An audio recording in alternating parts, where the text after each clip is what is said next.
Morning, my self doctor Priyanka Saini. आज हम BEd second year के अंडरस्टैंडिंग द सेल्फ पेपर के अंतर्गत आज संप्रेषण के उपकरणों की आवश्यकता और महत्व के बारे में डिटेल में स्टडी करते हैं। संप्रेषण अर्थात अपने विचारों, भावनाओं, सूचनाओं को अन्य व्यक्तियों तक पहुंचाना ही संप्रेषण कहलाता है। और इस संप्रेषण को दूसरे व्यक्तियों तक पहुंचाने के लिए हमें कई साधनों की आवश्यकता पड़ती है, जैसे रेडियो है, टीवी है, कंप्यूटर है। कंप्यूटर में इंटरनेट के माध्यम से ईमेल हम कर सकते हैं, एड्स के माध्यम से, और इसके साथ ही न्यूज़पेपर्स है। इन सभी वैरायटी ऑफ मीडियम्स के आधार पर इसमें हम सभी ऑडियो, वीडियो, एड्स को हम इसमें यूज़ कर सकते हैं। तो इन सभी उपकरणों के माध्यम से हम हमारे संप्रेषण को प्रभावी रूप से अन्य व्यक्तियों तक आसानी से पहुंचा सकते हैं। संप्रेषण के इन उपकरणों की आवश्यकता क्यों है? आज इसमें सबसे पहला पॉइंट है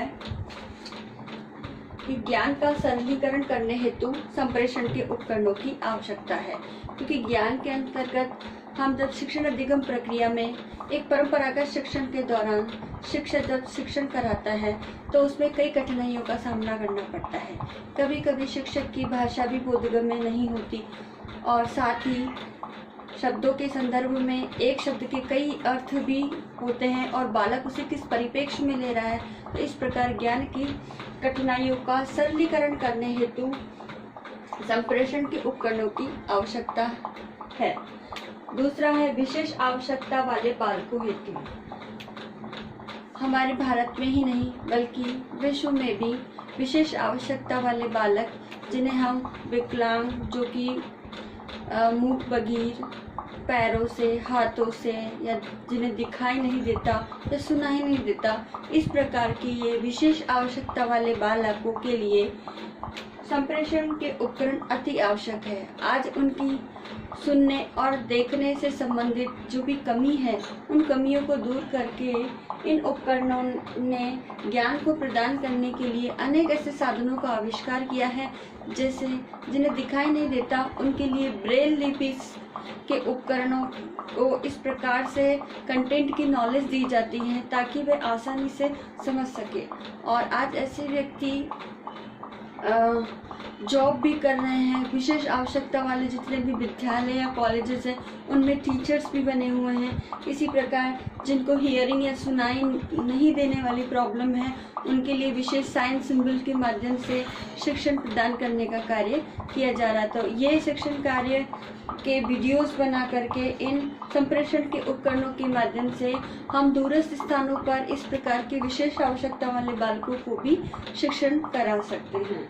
नेक्स्ट है शिक्षण व्यक्तिगत विभिन्नता के आधार पर किया जाता है। यानी व्यक्तिगत विभिन्नता के से संबंधित है कि बालक की अपनी रुचि, आवश्यकता और आदतों के आदि के आधार पर हम बालकों को इन संप्रेषण उपकरणों के माध्यम से, विभिन्न प्रकार की शिक्षण मशीन है या कंप्यूटर के माध्यम से है, बालक अपनी नीड्स के अकॉर्डिंग उस शिक्षण जो कि वीडियोस के रूप में अवेलेबल है उसका अधिगम कर सकता है। नेक्स्ट है मनोरंजन के साथ अधिगम, क्योंकि कंप्यूटर आजकल शिक्षण के साथ साथ मनोरंजन के कार्य में भी आता है। आज इस प्रकार के एजुकेशनल गेम्स डेवलप हुए हैं जिनके माध्यम से मनोरंजन भी होता है और साथ में अधिगम भी होता है, और ये सारे इन संप्रेषण के जो आईसीटी रिसोर्सेज के माध्यम से ही मुमकिन हुआ है। नेक्स्ट है अक्षर, आकृति एवं रंगों का ज्ञान बहुत सरल हो गया है। यानी हम जिस चीज को बालक को समझाना चाहते हैं तो उसकी आकृति, अक्षर और रंग किस प्रकार के हैं, उसकी कलर इमेज भी हम आईसीटी रिसोर्सेज के माध्यम से, वीडियोस के माध्यम से, इमेज के माध्यम से हम बालकों को दिखा सकते हैं। नेक्स्ट है अप्रत्यक्ष रूप से विद्वानों के अनुभव एवं विचारों का लाभ। आज आईसीटी के रिसोर्सेज ने ज्ञान को इतना सरल और इजी बना दिया है कि विभिन्न विद्वानों के जो ऑनलाइन वीडियोस, लेक्चर या ब्लॉग्स इत्यादि अवेलेबल है, उनके माध्यम से स्टूडेंट आज उनके अनुभवों और विचारों का लाभ उठा सकता है।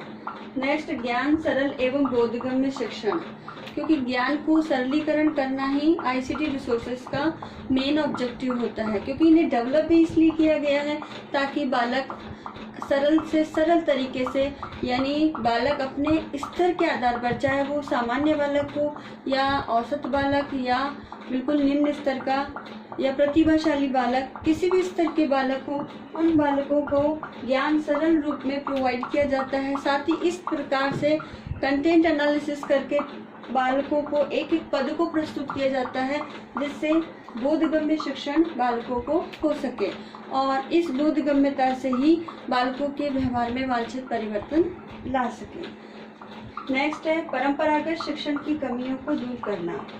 परंपरागत शिक्षण में आमतौर पर शिक्षक ही सर्वेसर्वा या शिक्षक का ही प्रमुख स्थान होता है। बालक केवल एक निष्क्रिय श्रोता के आधार पर केवल सुनने का कार्य ही करता है और कभी कभी बीच में अपनी क्यूरियोसिटी बस कुछ प्रश्न भी पूछ लेता है और एक समय बाद निरंतर वन वे ही कम्युनिकेशन होने के कारण जो शिक्षण प्रक्रिया है या शिक्षण अधिगम प्रक्रिया है वो नीरस और बोझिल लगती है। तो इस प्रकार कंप्यूटर या आईसीटी रिसोर्सेज के माध्यम से जब हम टीचिंग लर्निंग प्रोसेस करते हैं तो उसमें परंपरागत शिक्षण की जितनी भी कमियां हैं वो दूर हो जाती है और जो शिक्षण अधिगम प्रोसेस है वो भी काफ़ी इफेक्टिव और इंटरेस्टिंग होती है। नेक्स्ट पॉइंट है मूल्यांकन प्रक्रिया सरल और आसानी से संपादित की जा सकती है, क्योंकि मूल्यांकन प्रक्रिया में ऑलरेडी जो प्रोग्राम फीड किए जाते हैं उससे बालकों के द्वारा दिए गए रेस्पॉन्स के आधार पर परिणाम प्राप्त करना बहुत सरल होता है और चूंकि कंप्यूटर ने किया है तो कोई गलती की संभावना भी नहीं होती, क्योंकि अगर मानव कोई कार्य इसमें करता है तो मूल्यांकन संबंधी कार्यों में निश्चित ही गलती होने की संभावना के चांस ज़्यादा होते हैं। इस प्रकार मूल्यांकन की प्रक्रिया वस्तुनिष्ठ, वैध और विश्वसनीय होती है। तो ये सब मुमकिन हुआ है संप्रेषण के उपकरणों के कारण ही। नेक्स्ट है ज्ञान का संबंध बालकों के सामान्य जीवन से संबंधित होता है, क्योंकि जो भी ज्ञान प्रोवाइड किया जाता है या जो भी टेक्स्ट मटेरियल, वीडियोस तैयार किए जाते हैं या ऑनलाइन मोड में बालकों के सामने शिक्षण अधिगम हेतु प्रस्तुत किए जाते हैं, वो सभी बालक के सामान्य जीवन और भावी जीवन में काम आने से संबंधित होते हैं और ये जो ज्ञान है बालकों के भावी जीविकोपार्जन से भी संबंधित होता है। नेक्स्ट, एक ही विषय या एक ही प्रकरण पर अनेक प्रकार के वीडियोस, टेक्स्ट अवेलेबल होते हैं, तो बालक अपनी रुचि और आवश्यकता के अनुसार उन कंटेंट को अपने समझ के आधार पर सिलेक्ट करके और आगे अपनी शिक्षण कार्य कर सकता है, आगे अधिगम कार्य कर सकता है।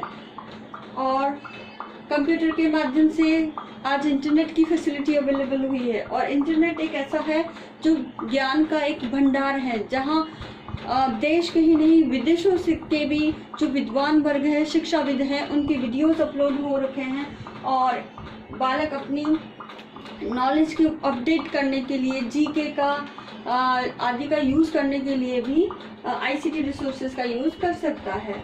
नेक्स्ट, शिक्षण अधिगम प्रक्रिया को रिकॉर्ड भी किया जा सकता है, क्योंकि आजकल जो भी क्लासेस हो रही हैं ऑनलाइन टीचिंग के माध्यम से या हम संप्रेषण उपकरणों का यूज़ करके क्लासरूम जो टीचिंग कराते हैं उसे हम रिकॉर्ड भी कर सकते हैं, ताकि अगर दोबारा उसका प्रस्तुतिकरण करना हो तो वो भी आसानी से हो सके और उस शिक्षण अधिगम प्रक्रिया के दौरान अगर कोई त्रुटि भी होती है तो उसमें भी आगे सुधार किया जा सके। नेक्स्ट है निदानात्मक परीक्षण एवं उपचारात्मक शिक्षण। आजकल इस थीम की बहुत ज़्यादा इम्पोर्टेंट बढ़ गई है और इसके कारण ये सब भी मुमकिन हुआ है आईसीटी रिसोर्सेज के कारण। इस आईसीटी रिसोर्सेज में बालकों की कमी कमजोरियों को दूर करने हेतु या बालकों में कितना अधिगम हुआ है, कितना अचीवमेंट हुआ है, इसके आधार पर निदानात्मक परीक्षण भी तैयार किए जाते हैं। बालकों के ने कितना अचीव किया है उसके लिए उपलब्धि परीक्षण भी तैयार किए जाते हैं, जो ऑलरेडी कंप्यूटर में मॉड्यूल के रूप में या टेस्ट क्विज के रूप में इंस्टॉल किए हुए रहते हैं। तो ये सारे प्रोग्राम्स के माध्यम से हम बालकों की कठिनाइयों को जान सकते हैं और उन्हें दूर करने का प्रयास कर सकते हैं और दूर करने के लिए फिर उपचारात्मक शिक्षण की व्यवस्था भी इसमें ऑनलाइन क्लासेस या ऑडियो विजुअल एड्स के माध्यम से हम प्रस्तुत कर सकते हैं। इस प्रकार संप्रेषण के इस उपकरणों को यूज़ करके हम अपने संप्रेषण के अंतर्गत शिक्षण अधिगम प्रक्रिया को प्रभावशाली बना सकते हैं। आज का होमवर्क इस प्रकार है।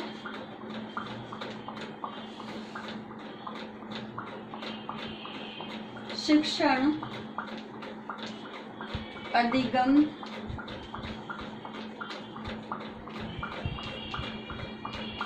प्रक्रिया को संप्रेषण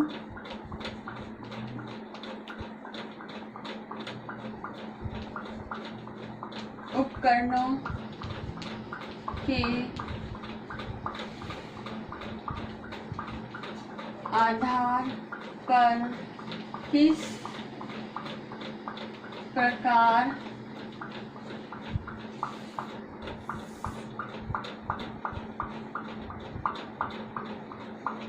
उपयोगी बनाया जा सकता है। संप्रेषण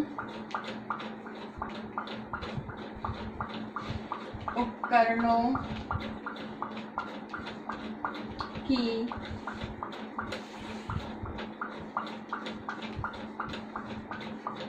आवश्यकता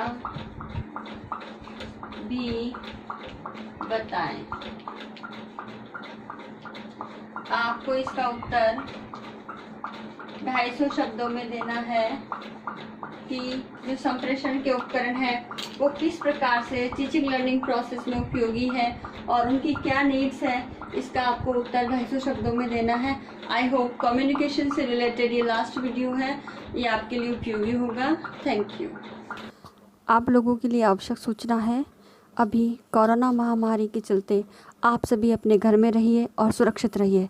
इसके लिए बचाव के कुछ उपाय हैं कि अपने हाथों को 20 सेकंड तक साबुन से धोएं, खांसते और छींकते समय टिश्यू पेपर का इस्तेमाल करें, मुंह पर मास्क लगा के रखें, सैनिटाइज़र से हाथ को साफ़ करते रहें, अंडा मांस अच्छी तरह से पकाकर खाएं, बुखार या खांसी होने पर डॉक्टर की सलाह लें, जंगली जानवरों के संपर्क में ना आए, बीमार लोगों से दूर रहें, लोगों से हाथ ना मिलाएं और बिना हाथ धोए आँख, नाक, मुंह आदि को न छुएं। इस प्रकार से आप कोरोना से बच सकते हैं। सतर्कता ही बचाव है। आप अपने घर में रहिए, सुरक्षित रहिए। धन्यवाद।